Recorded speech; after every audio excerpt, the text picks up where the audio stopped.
Merci d'être toujours au rendez-vous de l'actualité sur Speedline TV. Mesdames et messieurs, bonsoir et bienvenue dans ce journal.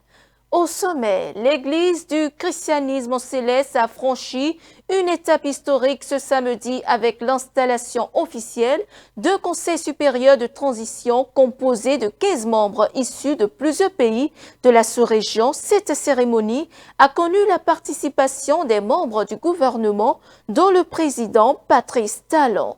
Les habitants des villages de Gbédévinou et de Toli bénéficient désormais d'infrastructures adéquates assurant un accès à une eau potable de qualité. Ces nouvelles infrastructures marquent la fin de plusieurs années de difficultés rencontrées par ces populations pour s'approvisionner en eau potable.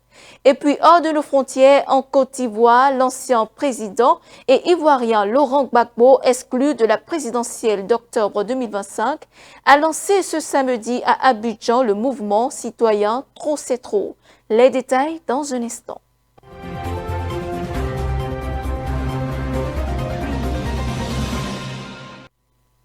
Après plusieurs années de crise ayant donné naissance à différentes tendances, l'Église du christianisme céleste a fait un pas vers l'unité. Un conseil supérieur de transition a été installé ce samedi à la tête de l'Église du christianisme céleste. La cérémonie d'installation du Conseil supérieur de transition a connu la participation de divers représentants religieux, d'autorités politiques dont le président Patrice Talon. À cette occasion, il n'a pas manqué de livrer un discours suivant les propos du président de la République.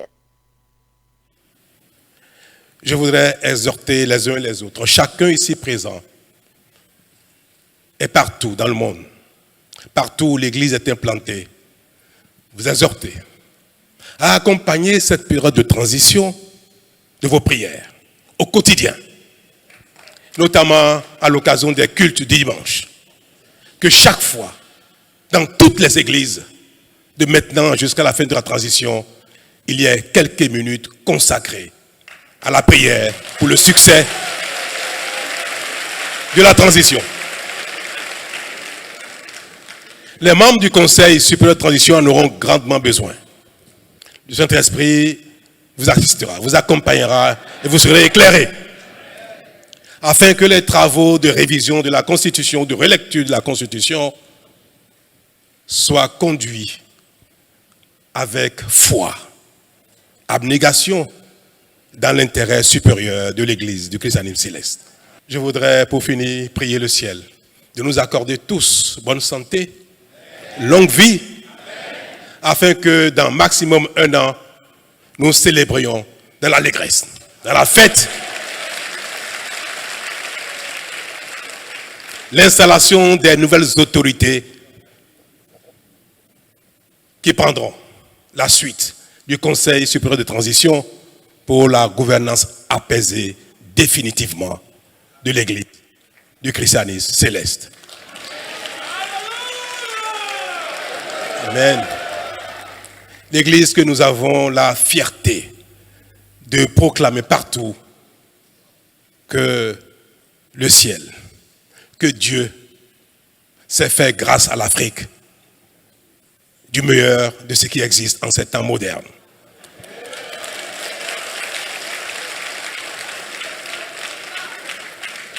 Si cette révélation qu'apportait le prophète Oshofa a été faite sur la terre africaine du Bénin, ce n'est pas pour rien.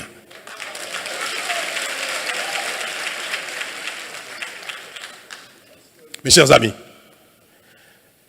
distingués dignitaires de l'Église, autorités à divers niveaux, politique, administrative, mesdames et messieurs les ministres, les chers fidèles, les jeunes, les femmes, je vais faire un clin d'œil à quelque chose, à vous les dames, que malheureusement, je n'ai pas vu représenter au sein du Conseil supérieur de transition. Mais que je me refuse de commenter, Je voudrais vous faire un clin d'œil particulier et vous prier d'être à la veille, de prier et d'amener toutes les fois que vous aurez l'occasion les membres du Conseil supérieur de transition à la piété, à l'abnégation, à la foi, afin que leur participation aux travaux du Conseil soit positive pour la réunification effective et définitive de l'Église. Vous avez un rôle important à jouer. Madame Oshofa et Madame Adeogun.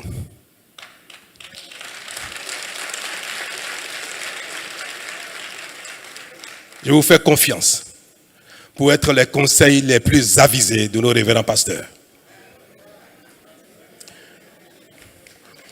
Pour leur apporter le soutien qu'il faut chaque fois qu'ils seront ébranlés par des évolutions souhaitées pendant cette transition. Je serai votre complice.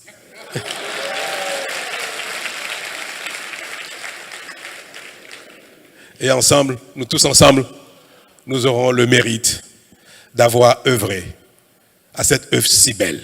Être un artisan de Dieu pour réunifier son Église. Autre information, dans cette édition, le gouvernement béninois a initié une série d'actions visant à restaurer l'image de l'énergie, de l'eau et des mines. Ces réformes ont déjà commencé à changer de façon très significative l'environnement du secteur. La semaine dernière, Paulin Akponan a présenté les réalisations de son département depuis l'avènement du régime de la rupture. Suivons un extrait de ses propos. Et en termes de réformes ou de résultats que je souhaiterais que les Béninois retiennent globalement, c'est en 2016, 0 MW de produits pour 85 milliards de francs CFA. Donc c'est l'état des lieux que je veux que le Béninois lambda retienne. Que 85 milliards ont été investis à Maria Gleta pour nous donner 0 MW d'énergie. Mais aujourd'hui, depuis les réformes de 2016, on produit aujourd'hui, sur les mêmes lieux, avec 78 milliards d'investissement, 127 MW d'énergie électrique. Ça, je voudrais que les Béninois, jusque chez eux, comprennent cela. Le Bénin s'est inscrit dans un marché régional de l'électricité. L'objectif est double. Créer une synergie d'action entre les pays de la sous-région, mais aussi réduire le coût de l'électricité. Ce marché régional est confié à une institution qui a pour siège au Bénin et qui se trouve à Bomé-Calavi.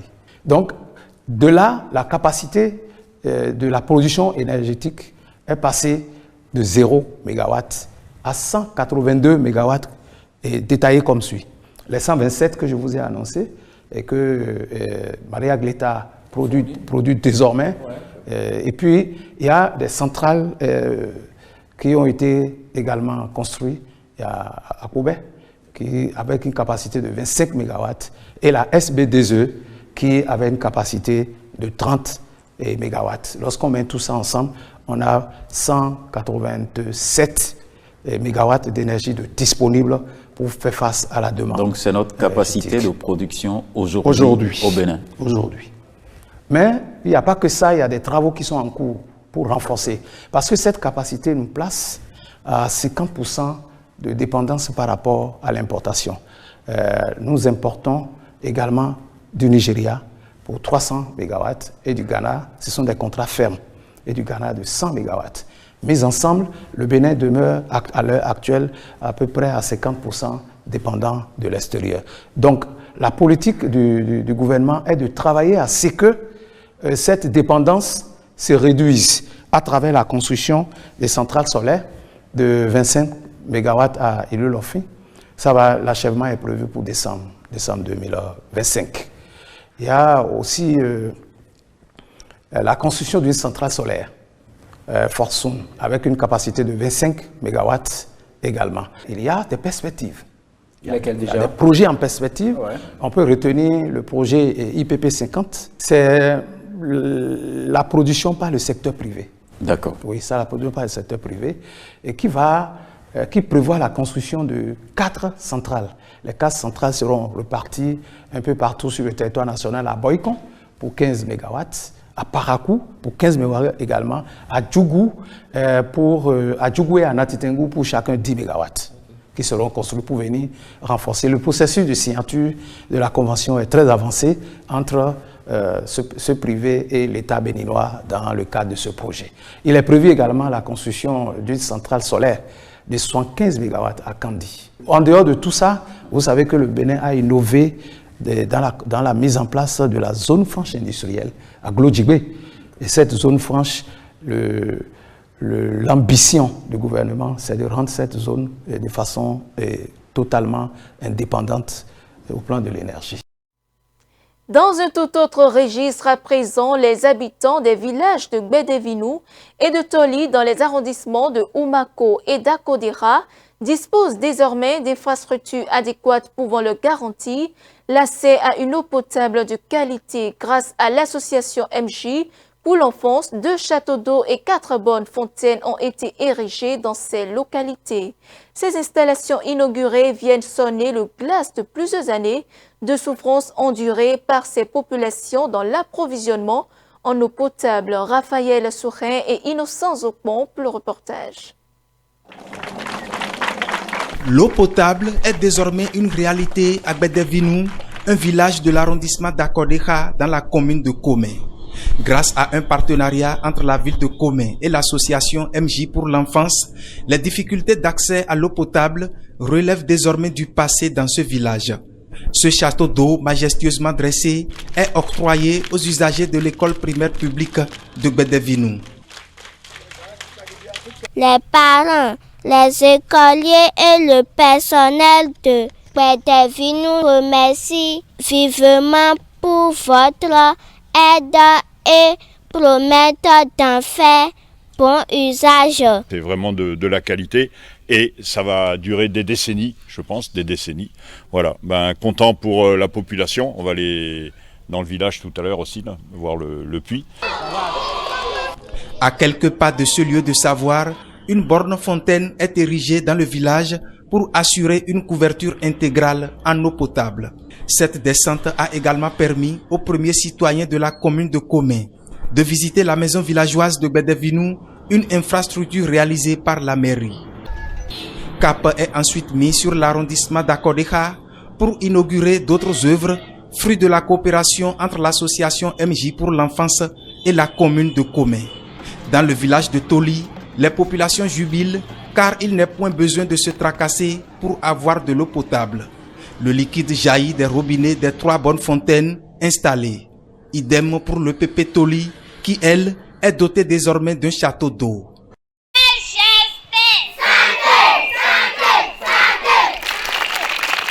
Depuis l'avènement de la cantine gouvernementale qui a pour but d'offrir un repas chaud par jour à chaque apprenant, nous étions confrontés au problème d'eau.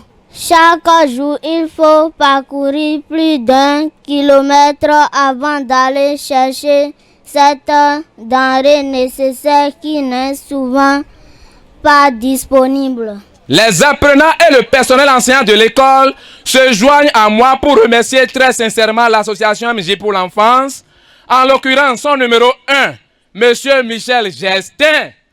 Notre reconnaissance va aussi à l'endroit de toute l'équipe de la mairie de Komé, avec à sa tête Monsieur le maire Bernard Kofi Adaopé, et toutes celles et tous ceux qui ont de près ou de loin œuvré efficacement pour un aboutissement heureux de ce joyau. À en croire l'édile de Komé, ces différents dons recèlent de nobles valeurs. Ces infrastructures viennent répondre à un besoin très vital, l'accès à une eau saine et de qualité pour nos communautés. C'est une joie qui déborde aujourd'hui. Cette action témoigne encore de l'importance que vous accordez à l'éducation, socle de tout développement durable. je forme le vœu que ce partenariat entre la commune de Komé et l'association MJ pour l'enfance continue de s'épanouir dans la confiance et la solidarité. Pour nous, c'est compliqué de l'imaginer, une vie sans eau. Et vous, quand on voit que vous devez faire 4, 2, 3, 5, 6 kilomètres pour aller chercher de l'eau dans les rivières, ça nous paraît insupportable. Dans notre esprit, pour nous, c'est important de venir vous donner un coup de main. Ce coup de main qui fait la fierté des bénéficiaires résulte de la bonne marche du partenariat entre la ville de Komé et l'association MJ pour l'enfance. Dans le reste de l'actualité, l'arrondissement de Lobogo dans la commune de Bopa a été cette année le point de ralliement des Sarwais du Bénin et de la diaspora à l'occasion de l'édition 2025 de la fête identitaire Sarwais-Houé, une fête organisée par l'Union générale des Sarwais, une association de développement qui prône le vivre ensemble et la promotion des valeurs de l'ethnie Sarwais. Comme à l'accoutumée, ce moment de retrouvailles est marqué cette année par une série d'activités. Le reportage. Des mannequins qui paradent devant un public enthousiasmé ayant pris d'assaut la place publique de Manokon pour vivre Sarwais-Houé 2025. En cette soirée du vendredi 11 avril 2025, l'événement qui cristallise les attentions est la nuit de l'excellence. Elle est ouverte par un concours de mode.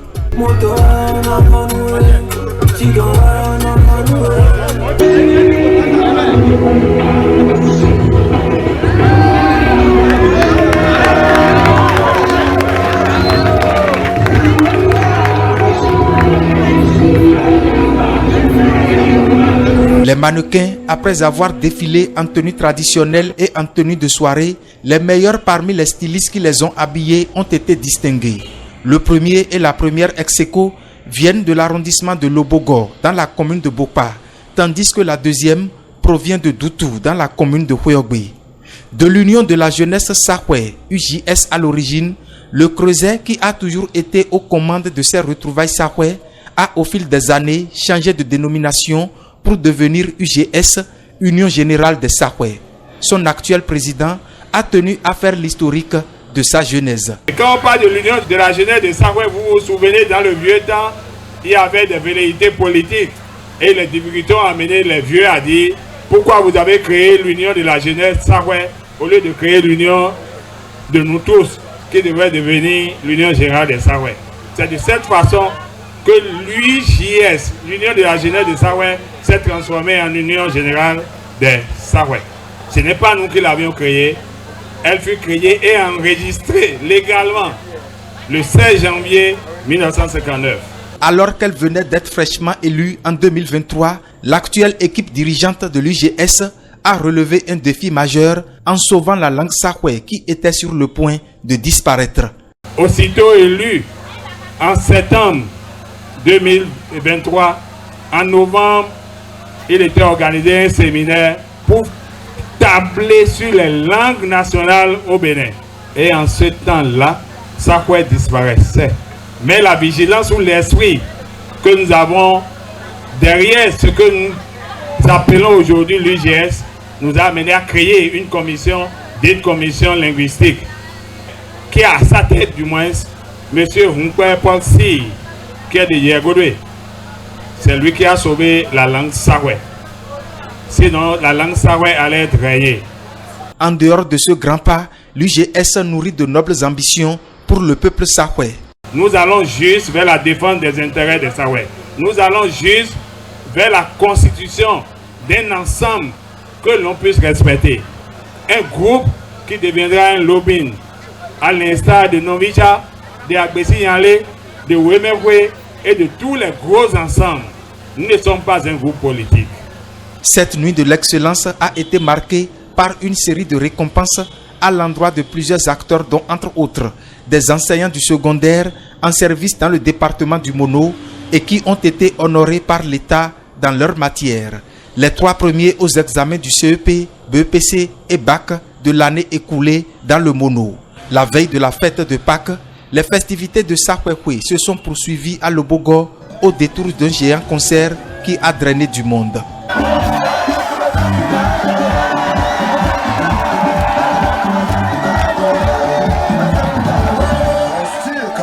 Les différents artistes qui se sont succédés sur le podium ont réussi à tenir en haleine le public qui a passé une soirée mémorable.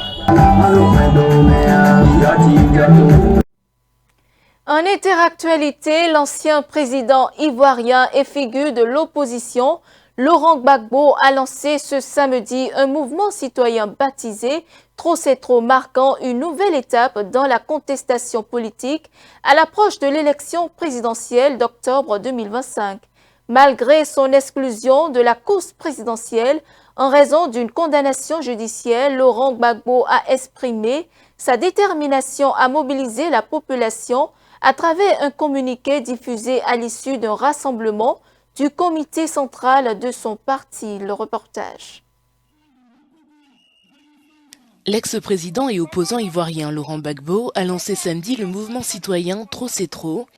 Exclu de la course à la présidentielle en raison de sa condamnation judiciaire, l'ancien chef d'État s'est exprimé dans un communiqué à l'issue d'un rassemblement du comité central de son parti, le Parti des peuples africains Côte d'Ivoire, PPACI. Sébastien Danon Djedje, président exécutif du PPACI, est chargé de mettre en place cette initiative visant à appeler à une protestation multiforme et permanente. À 6 mois de l'élection présidentielle d'octobre 2025, ce mouvement citoyen, apolitique, exprime la volonté du parti de rassembler tous ceux qui ont quelque chose à déplorer du pouvoir en place. Car si la Côte d'Ivoire connaît une croissance économique de plus de 6% depuis une décennie, elle est toutefois sous le coup d'une inflation qui s'établissait l'an dernier à 3,5% et qui creuse des inégalités.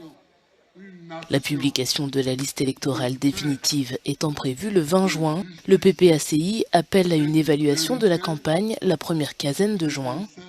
Passé ce délai, le parti se réserve le droit de passer ce qu'il qualifie de nouveaux paliers dans sa lutte.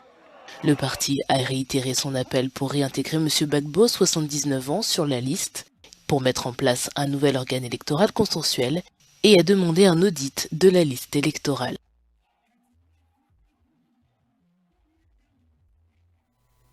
Des centaines de personnes se sont rassemblées à Butembo, ville de la province du Nord Kivu, au Congo, pour exiger la fin de la guerre dans leur région. La marche organisée par des groupes de la société civile s'est déroulée alors que Goma, la capitale provinciale, marquait 3 mois de domination rebelle. Les manifestants scandant des slogans en faveur de l'unité nationale ont exprimé leur soutien à un accord préliminaire négocié par les États-Unis entre Kinshasa et Kigali. Suivant. Dans un élan de solidarité et d'espoir, des milliers d'habitants de Butembo, au Nord Kivu, ont défilé ce samedi dans les rues, réclamant la fin de la guerre qui ravage l'Est de la RDC. Ce rassemblement organisé par des organisations de la société civile marque les 90 jours d'occupation de Goma par les rebelles du M23. On est venu marcher pour que le dirigeant nous aide à ce que le M23 quitte Goma pour que nous puissions rentrer chez nous. Que les dirigeants du pays parlent entre eux pour faire sortir le M23 afin que nous puissions rentrer. Les manifestants brandissant des pancartes appelant à la paix et chantant des slogans pour l'unité nationale expriment leur soutien à l'accord de principe récemment signé entre Kinshasa et Kigali. Cet accord censé ouvrir une voie vers une désescalade du conflit nourrit peu d'espoir chez les habitants de Butembo. Le résultat, c'est la paix. Que ce soit par négociation, que ce soit par des accords, que ce soit par la guerre. Nous voulons la paix. Mais on ne voulait pas revenir à la case de départ avec des mixages, avec des brassages. La manifestation qui s'est déroulée dans le calme sous la surveillance discrète des forces de sécurité locales a donné lieu à la lecture d'un mémorandum. Ce document appelle au respect de l'accord et à la libération rapide des territoires occupés.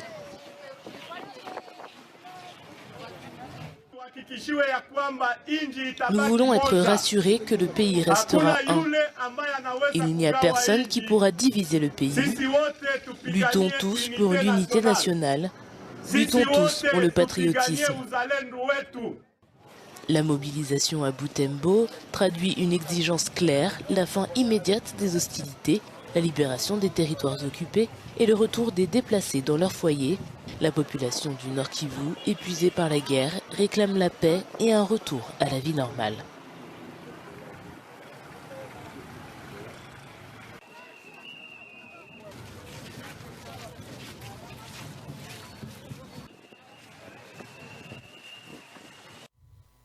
Pour la première fois en plus de 7 mois, la Corée du Nord reconnaît officiellement ce lundi, par le biais de l'agence d'État KCNA, avoir envoyé des troupes aux côtés des forces russes sur le front ukrainien. L'Ukraine estime que près de 14 000 soldats nord-coréens ont été envoyés à Kursk depuis le mois de novembre 2024. C'est après moi. La Corée du Nord confirme ce lundi son implication dans le conflit russo-ukrainien. Pour la première fois, Pyongyang reconnaît avoir envoyé des troupes sur le terrain pour soutenir la Russie. Un déploiement destiné à reprendre la région de Kursk, dont les forces ukrainiennes s'étaient emparées lors d'une incursion il y a 1 an. L'opération de libération de Kursk, qui a consisté à repousser l'invasion aventureuse de la Russie par l'Ukraine, s'est achevée avec succès. Les sous-unités de nos forces armées qui ont participé à l'opération de libération de Kursk, sous l'ordre du dirigeant de la RPDC, ont démontré leur esprit combatif et leur capacité militaire. Les unités ont apporté une contribution importante à l'anéantissement des occupants néo-nazis ukrainiens en faisant preuve d'un héroïsme de masse, d'une bravoure et d'une abnégation inégalée. Selon les services de renseignement américains, sud-coréens et ukrainiens, la Corée du Nord aurait envoyé entre 10 000 et 12 000 soldats en Russie à l'automne dernier. L'annonce de la Corée du Nord intervient 2 jours après que la Russie a déclaré que ses troupes avaient entièrement repris la région de Kursk, une affirmation démentie par les autorités ukrainiennes. Et c'est la fin de ce journal. Merci pour votre aimable attention. Suivez-nous en continu sur speedlinetv.bg/live et sur nos différents canaux digitaux Facebook et YouTube.